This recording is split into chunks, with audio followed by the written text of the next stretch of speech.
धर्मार्थ कामानाम् उपदेशः समन्वितम् पूर्ववृत्तं कथायुक्तमितिहासम्। भारत और प्री हिस्टोरिक इंडिया। आइए जानते हैं इस प्राचीन दुनिया के बारे में। बेहद खामोश और अनजान सी दुनिया की कल्पना कीजिए। एक ऐसा समय जब हमारे शुरुआती पूर्वजों को एक ऐसी धरती का सामना करना पड़ रहा था जो मानो हर कदम पर उन्हें मिटा देने पर तुली हुई थी। आज के इस विश्लेषण में हम समय में बहुत पीछे जा रहे हैं, उस गहरे प्राग ऐतिहासिक काल में जहां जिंदगी का सिर्फ और सिर्फ एक ही मकसद होता था, किसी भी तरह से बस जिंदा बचना। अच्छा, तो चलिए सीधा इसकी गहराई में उतरते हैं। ये सोचना ही कितना अद्भुत है ना कि हमारे वो पूर्वज जो शारीरिक और मानसिक रूप से आज के इंसानों जितने विकसित भी नहीं थे, उन्होंने प्रकृति के सबसे क्रूर और भयानक रूपों का डट कर सामना किया। बिना किसी आधुनिक तकनीक के, बिना किसी भाषा के, उन्होंने भारत के उस बेहद कठिन और लगातार बदलते माहौल को न सिर्फ समझा बल्कि खुद को पूरी तरह से उसके सांचे में ढाल लिया। सच कहूँ तो ये मानव इतिहास के सबसे बड़े और अचंभित करने वाले चमत्कारों में से एक है। अब जरा उस समय के भारत के परिदृश्य के बारे में सोचिए। ये वो समय था जब भयंकर ज्वालामुखीय सर्दियां सब कुछ जमा देने के लिए तैयार थी। देखिए, उस समय का भारतीय उपमहाद्वीप आज जैसा तो बिल्कुल भी नहीं था। चारों तरफ विशाल जंगली घास के मैदान थे, बेहद घने जंगल थे और बर्फानी युग की वो सर्दियां जो किसी की भी जान ले लें। 15 लाख साल पहले जब शुरुआती अशूरियन आदि मानव अतिरम पक्कम पहुँचे तो समझ लीजिए उनके कड़े संघर्ष की शुरुआत हो गई। लेकिन कहानी में असली और सबसे डरावना मोड़ तो 74,000 साल पहले आया। टोबा ज्वालामुखी फटा, पूरा का पूरा उपमहाद्वीप राख की एक मोटी चादर से ढक गया और एक खौफनाक ज्वालामुखी सर्दी छा गई।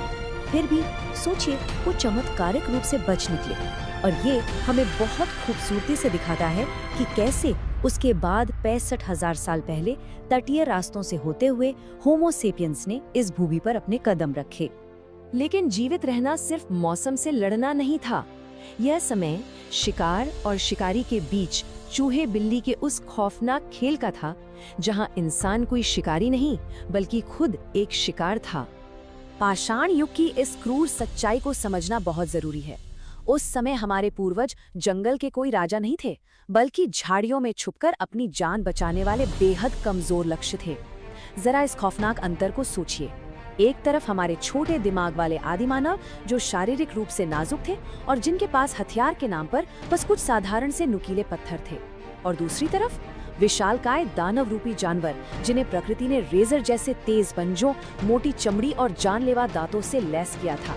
मतलब मुकाबला किसी भी एंगल से बराबरी का था ही नहीं।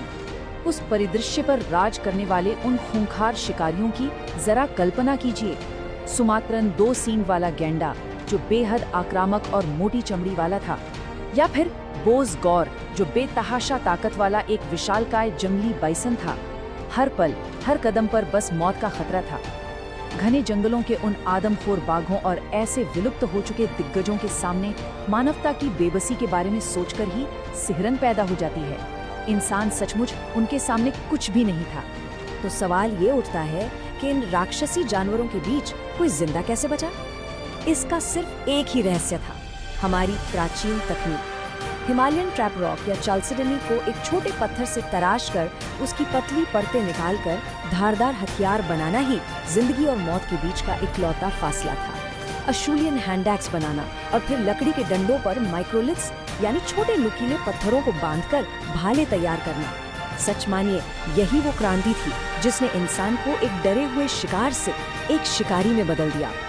आइए अब आगे बढ़ते हैं और देखते हैं कि कैसे इस तकनीक के साथ साथ उन्हें एक सुरक्षित पनाहगाह की भी जरूरत थी, और वो पनाह उन्हें मिली विंध्य की पहाड़ियों के एक छिपे हुए किले में। इतने खौफनाक माहौल में हर रात खुले आसमान के नीचे सोना तो मौत को दावत देने जैसा था। उन्हें एक सुरक्षित ठिकाने की सख्त जरूरत थी, और ये जगह उन्हें मिली भीमबेटका में। मध्य प्रदेश के घने जंगलों के बीच छिपा ये स्थान सच में किसी अभेद्य प्राकृतिक किले से कम नहीं था। विंध्य पर्वत श्रृंखलाओं की इन विशाल चट्टानों ने एक ऐसा अद्भुत ढांचा तैयार किया था जो न केवल उन्हें चरम मौसम से बचाता था, बल्कि नीचे घात लगाए बैठे उन खूंखार शिकारियों से भी पूरी सुरक्षा देता था। 1 लाख, जी हाँ, आपने बिल्कुल सही सुना, 1 लाख साल। ये कोई मामूली आंकड़ा नहीं है। ये उन वर्षों की संख्या है जब इन 750 रॉक शेल्टर्स में शुरुआती इंसानों ने लगातार बिना रुके निवास किया। जरा सोचिए, पीढ़ियों दर पीढ़ियां, हजारों लाखों सालों तक इन चट्टानों ने मानवता को विलुप्त होने से बचाया और उन्हें जिंदा रखा। ये पूरे मानव इतिहास के सबसे लंबे और निरंतर आवासों में से एक है। और इन चट्टानों ने सिर्फ उन्हें पनाह ही नहीं दी, बल्कि उनकी कहानियों को भी सहेज कर रखा। अब हम उन पत्थरों में रंगे रहस्यों और हमारे पूर्वजों की कला को डिकोड करने की कोशिश करेंगे। अब यहाँ जो सबसे दिलचस्प बात है वो ये है कि जैसे जैसे पीढ़ियाँ गुजरी, उन्होंने इन गुफाओं की दीवारों पर अपनी दुनिया के राज उकेरना शुरू कर दिया। ये हरी आकृतियाँ देखिए, ये भारत में उच्च पुरापाषाण काल की कला का सबसे पहला चरण है। इन चट्टानों पर एस आकार में नाचते हुए लोगों के ये बेहद रहस्यमयी चित्र बनाए गए थे। और सबसे हैरान करने वाली बात ये है कि ये खास हरा रंग बाद के किसी भी युग की कला में फिर कभी नहीं दिखाई देता। आज जो रंग हमें फीके दिखाई दे रहे हैं, वे असल में उनकी एक खोई हुई आध्यात्मिक दुनिया के गुप्त सुराग हैं। फिर जैसे जैसे हजारों साल बीतते गए, उनकी ये कला भी विकसित होती गई। प्राकृतिक हरे रंग के जानवरों और रहस्यमयी नर्तकों की जगह अब लाल और सफेद रंग के शिकार के दृश्यों ने ले ली।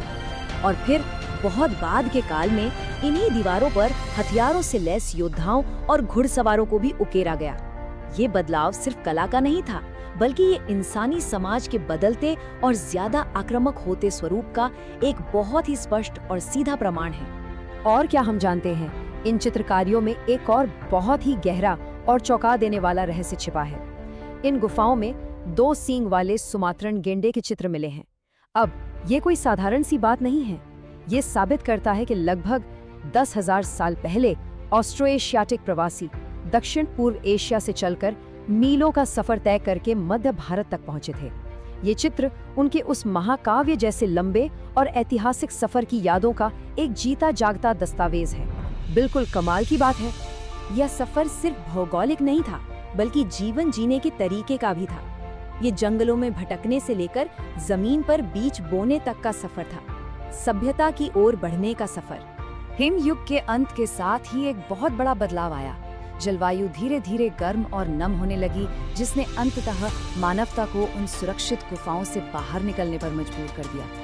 मध्य पाषाण काल में, जहां भीमबेटका जैसी जगहों पर इंसान पूरी तरह से शिकार और भोजन इकट्ठा करने पर निर्भर था, वहीं नवपाषाण काल आते आते एक चमत्कार हुआ। मेहरगढ़ और कश्मीर के बुर्जहोम जैसे स्थानों पर उन्होंने खुद अनाज उगाना शुरू कर दिया। जौ, गेहूं और दालों की खेती। इस एक छोटे से कदम ने मानव इतिहास की दिशा को हमेशा हमेशा के लिए बदल कर रख दिया। तो यहाँ समझने वाली सबसे क्रूशियल बात यह है कि कृषि में महारत हासिल करना और जानवरों को पालतू बनाना ही वो निर्णायक मोड़ था जिसने पूरी बाजी पलट दी। काटो और जलाओ वाली खेती, भेड़ बकरियों को पालना, तांबे के चमकते औजार, इन सब ने मिलकर खाना बदोश जिंदगी को स्थायी गांव में बदल दिया।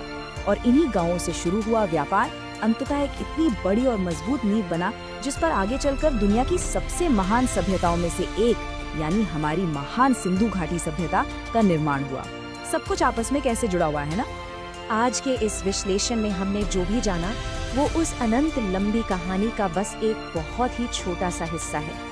ये सब सोचने पर मजबूर कर देता है कि इस भारतीय उपमहाद्वीप की राख और लैटेराइट मिट्टी के नीचे अभी भी हमारे उद्गम के और कितने गहरे, कितने अंधेरे रहस्य दबे पड़े हैं जो बस बाहर आने का इंतजार कर रहे हैं। अगर पत्थरों पर उकेरी गई कुछ लकीरें और पुराने औजार हमें इतना कुछ बता सकते हैं, तो कल्पना कीजिए हमारा और कितना इतिहास है जो अभी भी खामोशी से खोजे जाने का इंतजार कर रहा है। इतिहास के और भी छुपे राज जानने के लिए लाइक, शेयर और सब्सक्राइब जरूर करिए।